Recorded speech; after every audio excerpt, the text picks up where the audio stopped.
Hello everyone, मैं विकल्प Tiwari gate study mechanical में आपका स्वागत करता हूं। GATE previous year question series के इस वीडियो में हम गेट 1999 का थ्योरी ऑफ मशीन का एक क्वेश्चन सॉल्व करने जा रहे हैं। ये क्वेश्चन बहुत ही इंपॉर्टेंट क्वेश्चन है क्योंकि ऑलमोस्ट आई सेंटर मेथड के जितने भी कॉन्सेप्ट हैं वो सारे इसमें कवर किए गए हैं। सो इस क्वेश्चन को सॉल्व करते हैं। क्वेश्चन है, for the audio cassette mechanism shown in the figure, where is the instantaneous center of rotation point P of two spools? आपको डायग्राम में दिख रहा होगा, यहाँ पे हमारा ये फर्स्ट स्पूल है एंड ये सेकंड स्पूल है। ये दोनों हमारे इस ऑडियो कैसेट मैकेनिज्म में रोटेट कर रहे हैं अपने सेंटर के अबाउट। तो इन दोनों का जो कॉमन इंस्टेंटेनियस सेंटर होगा वो कोई पॉइंट P है। तो वो कहाँ पे लाइन करेगा, कहाँ पर लाई करेगा, हमें ये बताना है। ये फिक्स पोजीशन P नहीं है, वो पूछ रहा है कि ये P पॉइंट कहाँ हो सकता है। सो उसने एज अ रेफरेंस दिया है। यहाँ पे हमारे 4 ऑप्शन दिए गए हैं ABCD करके, जिनमें कुछ स्टेटमेंट लिखे हैं।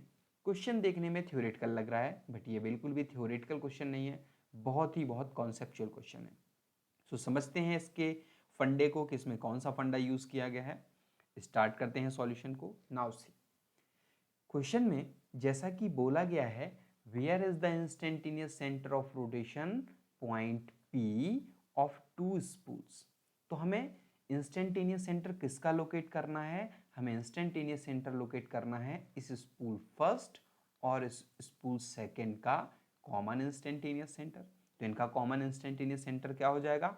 I12, ओके, जिससे कि नाम दिया गया है पॉइंट P। आई होप अभी तक आपको इतना क्लियर हो गया होगा। नाउ सी, इसके अलावा बाकी का जो भी अरेंजमेंट है वो हमारे लिए रिडंडेंट है। मतलब जो भी ये हमारा रील यूज़ की गई है एंड जो ये स्पूल्स हैं ये हमारे रिडंडेंट हैं, इनका हमें कोई यूज़ नहीं है। हाँ, बट एक चीज़ और इम्पॉर्टेंट है यहाँ पे, क्या? ये हमारा फ्रेम जिसमें हमारे ये स्पूल्स घूम रहे हैं। ओके, सो मैंने इसे माना कि ये हमारी थर्ड लिंक है।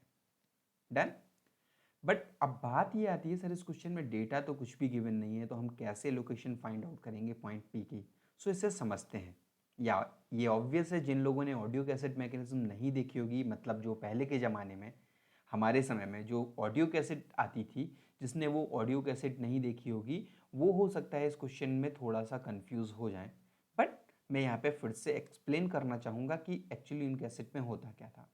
जब हमारी कैसेट प्ले होती थी तो यहाँ से एक स्पूल के ऊपर हमारी रील बाउंडेड होती थी और दूसरा हमारा एक स्पूल होता था जिस पे क्या होता था कि जब हमारी कैसेट प्ले होती थी तो एक जगह से रील अनबाउंड होती थी और दूसरे स्पूल पे जाके रील बाउंड होती थी।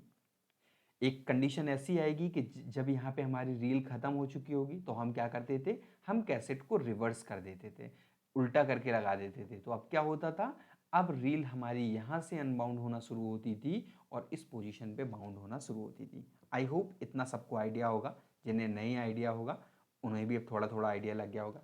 तो अब समझते हैं इंस्टेंटेनियस सेंटर कैसे लोकेट करें। ओके, सो अभी हमारे पास टोटल कितनी लिंक्स हैं? अभी हमारे पास टोटल 3 लिंक्स हैं। तो 3 लिंक्स के करस्पॉन्डिंग अगर मैं इंस्टेंटेनियस सेंटर्स फाइंड आउट करना चाहूँ तो कितना आएगा? 3 इंटू 3 माइनस 1 डिवाइडेड बाई 2। यहाँ से आपको वैल्यू मिली 3।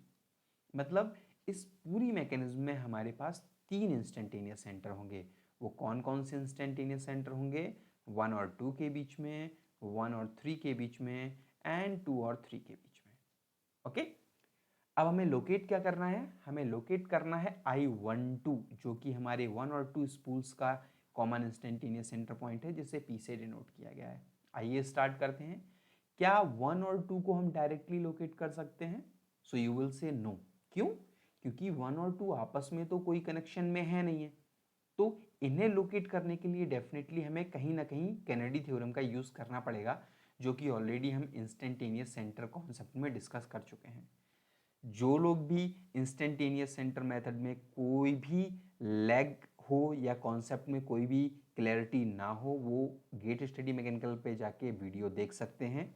ओके, और उसकी लिंक डिस्क्रिप्शन में भी इस वीडियो में आपको देखने को मिल जाएगी। वहाँ से भी जाके वो उस वीडियो को देख सकते हैं अगर आपके कोई भी फंडामेंटल्स कमज़ोर हैं इंस्टेंटेनियस सेंटर मेथड को लेकर। सो उससे भूलते हैं, यहाँ पे आते हैं। हमें P पॉइंट लोकेट करना है, बट हम लोकेट नहीं कर सकते हैं क्योंकि 1 और 2 आपस में कनेक्शन में नहीं है। लेकिन अगर मैं बात करूं 1 3 की, तो 1 3 को मैं आसानी से लोकेट कर सकता हूं। क्यों? क्योंकि यहाँ पर अगर देखा जाए 1 और 3 के बीच में 1 हो गया हमारा ये बिगर स्पूल एंड 3 हो गई हमारी फिक्स लिंक।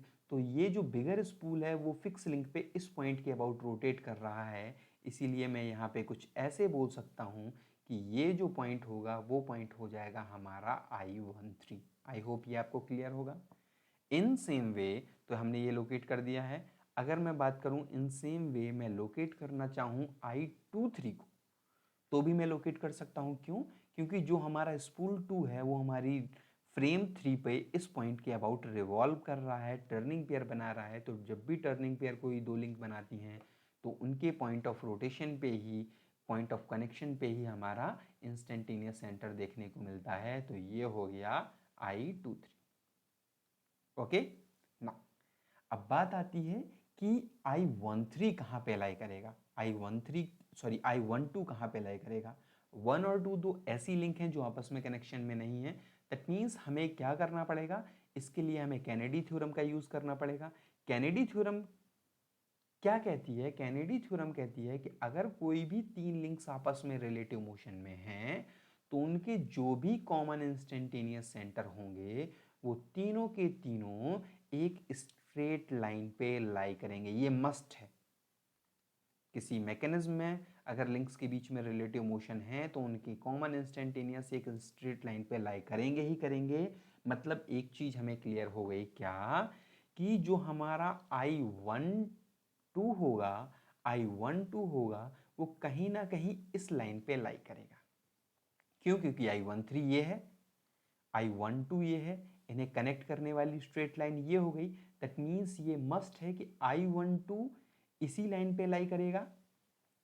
दोनों के एक्सट्रीम लेफ्ट पे भी लाई कर सकता है, यहाँ पे कहीं, ये इनके कहीं बीच में भी लाई कर सकता है, यहाँ पे, और या फिर ये इनके एक्सट्रीम राइट में भी कहीं पे लाई कर सकता है। ये हमें फिगर आउट करना है।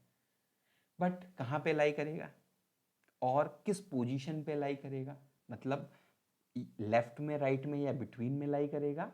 पहला क्वेश्चन ये है। दूसरा क्वेश्चन हमारे पास ये है कि किस पोजीशन पे लाई करेगा। पोजीशन के लिए हमारे पास क्वांटिटेटिव डेटा होना चाहिए, तो हम बड़े आसानी से निकाल सकते हैं। क्यों? क्योंकि अगर बात की जाए ω2 बाय ω1 को मैं कैसे लिख सकता हूँ, इसे मैं क्या कुछ ऐसे भी लिख सकता हूँ, I12 to I31 divided by I12, sorry this is not, yeah this is I12 to I32। 3 हमारी यहाँ पे फिक्स लिंक है। ओके ना, यहाँ पे अगर बात की जाए I12 को हमने कौन सा पॉइंट बोला है, I12 को हमने बोला है पॉइंट P। दैट मीन्स ये भी हमारा P है। I31 क्या है, I31 क्या है, अगर देखा जाए I31 तो A पॉइंट दिया गया ना यहाँ पे, सो मैंने इसे लिख दिया A। I32 को क्या बोला गया है, I32 को तो हमारा H बोला गया है, मतलब है H। I12 से I31 का मतलब क्या होता है, I12 I31 का मतलब क्या होता है, इस इंस्टेंटेनियस सेंटर से लेके यहाँ तक की डिस्टेंस। ओके, दैट मीन्स मैं कह सकता हूँ P से A तक की डिस्टेंस, और यहाँ पे मैं कह सकता हूँ P से H तक की डिस्टेंस। तो मैं यहाँ पे इसे एक बार फिर से लिखना चाहूँगा, ω2 divided by ω1, this will be equal to what, PA divided by PH। Okay, अब हमें यहाँ से ये चीज मिल गई कि PA बाय PH ω2 बाय ω1 के बराबर होगा। लेकिन हमें इससे मिला क्या, कि P की जो A पॉइंट से दूरी होगी, अगर किसी तरीके से हमें ये वैल्यू पता चल जाए तो हम बता सकते हैं P का A और H के साथ क्या रिलेशन होगा। लेकिन ये बता कैसे पाएंगे? अब आता है कॉन्सेप्ट पुराने ज़माने का। क्यों? क्योंकि ये कैसेट है पुराने ज़माने की। तो हमें क्या करना होगा, आपको पता है कि अगर एक स्मूथ ऑपरेशन की बात की जाए इस ऑडियो कैसेट मैकेनिज्म में, तो जो लीनियर वेलोसिटी ऑफ अनबाउंडिंग होगी यहाँ पे, जो लीनियर वेलोसिटी ऑफ अनबाउंडिंग होगी यहाँ पे, वही लीनियर वेलोसिटी ऑफ बाउंडिंग होनी चाहिए इस स्पूल पे। अदरवाइज क्या होगा, अगर ये वेलोसिटी सपोज हमारी v1 थी और ये वेलोसिटी हमारी v2 थी और v1 v2 के इक्वल नहीं है।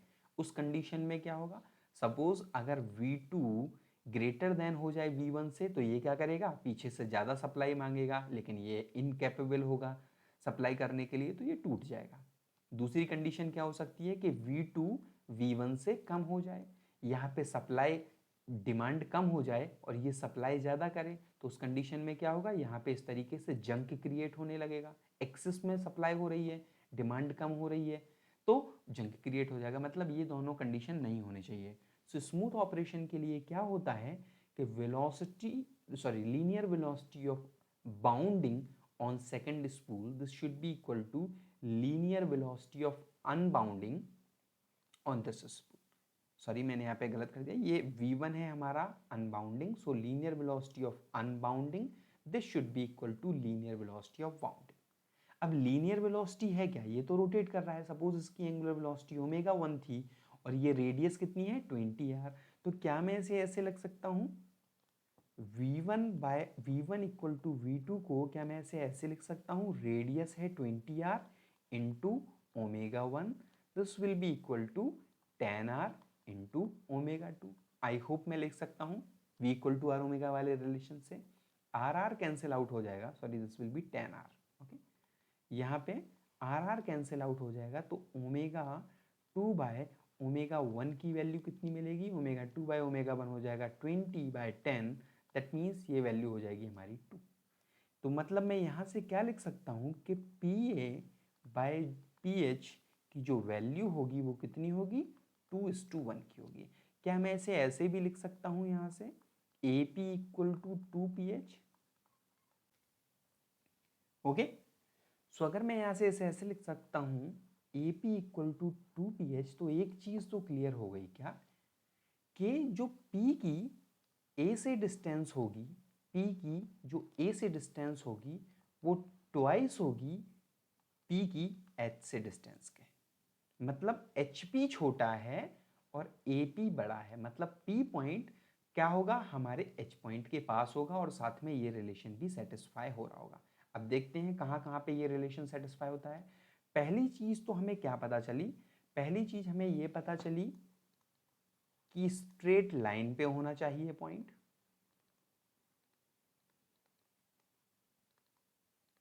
कौन सी स्ट्रेट लाइन पे, इस पे। ओके, दूसरा पॉइंट क्या पता चला कि AP equal to 2HP relation भी सेटिस्फाई होना चाहिए। तो ये दोनों कंडीशन के साथ हम P को लोकेट करने की कोशिश करें। लेट अस अज्यूम यहाँ पे हमारा जो पॉइंट है P यहाँ पे है। इस कंडीशन में भी हम बोल सकते हैं कि ये हो गया हमारा 2PH और ये हो गया हमारा PH। एक तो सेम लाइन पे है और दूसरा क्या बन रहा है यहाँ पे, AP equal to 2PH satisfy भी हो रहा है। दूसरी कंडीशन क्या बन सकती है, दूसरी कंडीशन ये हो सकती है कि P पॉइंट हमारा यहाँ पे हो। अगर P पॉइंट हमारा यहाँ पे होगा तो भी तो ये कंडीशन सेटिस्फाई हो सकती है ना। Let us assume this is PH और ये हो गया हमारा 2PH। दोनों ही कंडीशन सेटिस्फाई हो सकती हैं, बट इन दोनों लोकेशन में कौन सा आंसर करेक्ट होना चाहिए।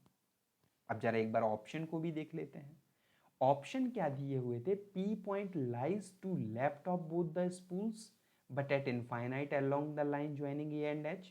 देखो लेफ्ट में तो पॉसिबल नहीं है, ये हमने देख लिया, क्योंकि अगर हम यहाँ पे पॉइंट P रखते हैं तो इस कंडीशन में PH की वैल्यू ग्रेटर देन हो जाएगी AP से, जो कि इम्पॉसिबल है, हमने रिलेशन से फाइंड आउट किया। तो चलो एक स्टेटमेंट गलत हो गया। दूसरा स्टेटमेंट क्या है, point P lies in between of two spools such that PH equal to 2AP। लेकिन ये भी वैलिड नहीं है। क्यों वैलिड नहीं है, क्योंकि हमने देखा है AP इक्वल टू क्या आया है, AP इक्वल टू आया है 2PH। ओके, चलो इसको भी रहने देते हैं, अगला देखते हैं, मतलब ये भी गलत हो गया। अब नेक्स्ट आता है point P lies to right of both spools on the line joining A and H such that AH equal to HP। ये एक कुछ पॉइंट ठीक लग रहा है। क्यों बोल रहा है कि A और P के बीच में रिलेशन क्या है, कुछ ऐसे है कि P एक तो दोनों के राइट साइड में लाई कर रहा है and AH equal to HP। अगर AH इक्वल टू HP हो जाएगा तो हम ये भी तो कह सकते हैं ना उस कंडीशन में कि AP इक्वल टू 2pH हो गया। हाँ, ये तो हमारी दोनों कंडीशन सेटिस्फाई कर रहा है। और देख लेते हैं ऑप्शन, ये मतलब हमारा ऑप्शन हो सकता है। Next, point P lies at the intersection of the line joining B and C। B and C को इंटरसेक्शन करने वाली लाइन कौन सी हो गई यहाँ पे? ये तो इम्पॉसिबल ही है। तो अगर देखा जाए 3 ऑप्शन इम्पॉसिबल हैं, सिर्फ और सिर्फ एक ही ऑप्शन पॉसिबल है, तो मैं यहाँ बोल सकता हूँ कि ये हमारा करेक्ट ऑप्शन, मैं इसे फिर से करेक्ट कर देता हूँ, this will B A, B, C and D। तो मैं कह सकता हूँ यहाँ पे ऑप्शन C करेक्ट होगा। लेकिन एज्यूम, तो मतलब मैंने यहाँ पे कंक्लूड कर लिया कि ऑप्शन C सही है, लेकिन इसमें एक और वेरिएशन दिया जा सकता था। क्या वेरिएशन दिया जा सकता था? लेट अस अज्यूम मैं इसे मॉडिफाई कर दूंगा। आपका आंसर वैसे गेट के हिसाब से C करेक्ट हो गया, लेकिन सपोज बिकॉज हम पोजीशन में अभी भी कंफ्यूज थे, इस कंडीशन में भी सेटिस्फाई हो सकता था।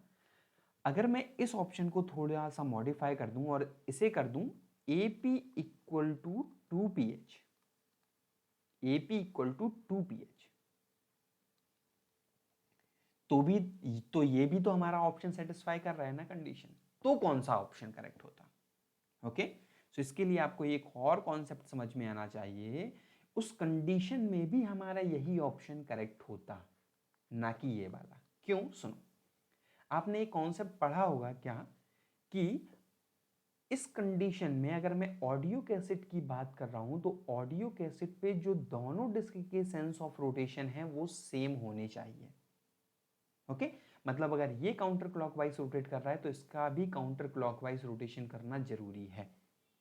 लेकिन अगर इंस्टेंटेनियस इन दोनों का कॉमन इंस्टेंटेनियस सेंटर बीच में लाई कर जाता तो ये कंडीशन अप्लाई होना इम्पॉसिबल हो जाता। क्यों? क्योंकि आपने पढ़ा होगा कि लेट अस अज्यूम हमारे पास 3 लिंक हैं, इनके instantaneous centre I12 and I13 है।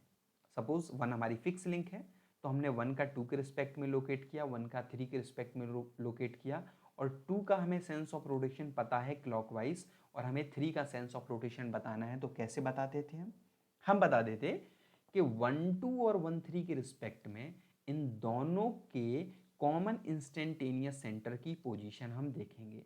अगर ये कहीं बीच में लाई करेगा इस तरीके से, तो हम बोलेंगे कि 2 और 3 के अपोजिट सेंस ऑफ रोटेशन होंगे।